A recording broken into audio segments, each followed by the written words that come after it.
However, there was something about Jamiля that bothered her two mothers-in-law. She was too high-spirited.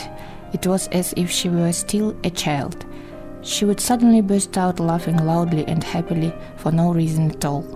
And when she returned from work, instead of walking sedately, she would dash into the yard, leaping over the irrigation ditch. Then, for no apparent reason, she would begin hugging and kissing first one mother-in-law and then the other. Jamiля loved to sing. She was always humming something, unembarrassed by the presence of her elders. Obviously, this was not in keeping with our sad village conception of a daughter-in-law's behavior. But both mothers-in-law consoled themselves by saying that Jamiля would settle down in time. For hadn't they all been like that when they were young?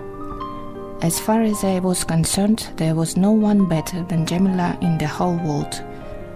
We had lots of fun together, chasing each other around the yard and laughing and laughing. Jamiля was very pretty. She was well built and graceful, with straight hair braided in too tight and heavy plaits. She tied her white kerchief at an angle of her forehead. It was very becoming this way and striking against her dark complexion. When she smiled, her black almond eyes lit up mischievously, and when she suddenly broke into one of the naughty village ditties, her lovely eyes became as naughty.